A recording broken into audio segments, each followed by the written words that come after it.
Trong hàng nghìn năm qua, Liliana đã đi khắp mọi ngõ ngách trên toàn thế giới.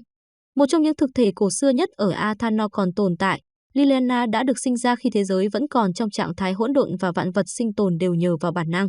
Liliana vô cùng tò mò, khám phá con đường của mình trong một thế giới hỗn độn, tiếp tục tìm kiếm bản chất và nguồn năng lượng của vũ trụ. Cô muốn tìm hiểu về quá khứ và vị lai, sự khởi đầu của cuộc sống và ý nghĩa của cái chết.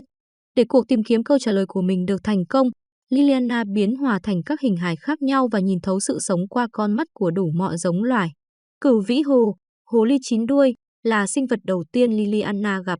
Cô đã xem hồ ly như vị thầy khai sáng của mình và tự nhận bản thân là một kẻ kế thừa. Nhờ sự chỉ dẫn của người thầy và những gì cô chứng kiến xuyên suốt chuyến đi của mình, Liliana nhanh chóng trở nên thông thái hơn. Tuy nhiên, cô hiểu rằng cô vẫn còn một con đường dài để tìm kiếm câu trả lời cuối cùng cho tất cả mọi thứ.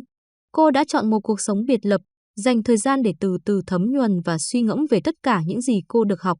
Tuy vậy, cứ vài trăm năm, cô lại xuất hiện để tiếp thu sự thông thái và hiểu biết một cách sâu sắc hơn. Trong những cuộc hành trình trước đây, Liliana đã tiếp xúc với con người và đã có cơ hội quan sát họ gần hơn. Con người dường như ngu si đần độn và chỉ đạt tới mức trung bình ở tất cả mọi mặt, quyền năng, tâm linh và luật pháp.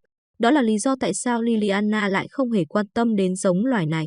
Tuy nhiên, sau khi cô biết nhiều hơn về những khát vọng của con người và cách họ truyền lại di sản của mình, cô nhanh chóng bị cuốn hút từ trong lối suy nghĩ của mình và bắt đầu những đổi mới cùng phát triển của loài người.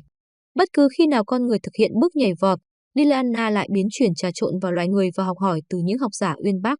Trong thời kỳ tăm tối, con người thường bị tấn công bởi những sinh vật bóng tối, sinh vật từ vực hỗn mang.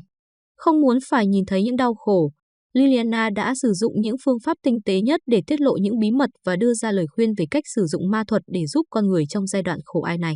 Từ những quan sát của mình, cô tiên đoán rằng nếu con người sống sót được qua quãng thời gian đen tối này, họ chắc có thể tạo ra một nền văn minh vô tiền khoáng hậu. Trong đó sẽ xuất hiện những nền tri thức mới và những kỹ năng mới, dần đưa cô đến gần hơn với câu trả lời cuối cùng. Và cô cân nhắc đến những trợ giúp mà cô gửi cho loài người như một dạng đầu tư. Sau tất cả, nếu điều đó giúp cô có được thứ cô muốn thì tại sao lại không cơ chứ? Với một nụ cười và hy vọng dành cho tương lai, Liliana đã trở lại.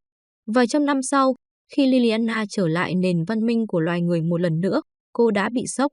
Những ngọn nến và lò sưởi cô đã từng được sử dụng nay đã được thay thế bằng những chiếc đèn pha lê chạm khắc bởi ma thuật, có khả năng mang ánh sáng tới hàng ngàn gia đình cùng một lúc.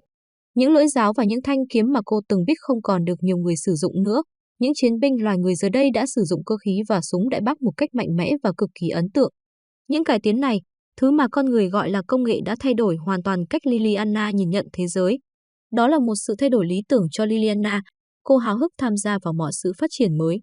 Nhưng ngay cả với một người vô cùng uyên bác như Liliana cũng phải cần hàng chục, thậm chí hàng trăm năm để thấu hiểu được tri thức này.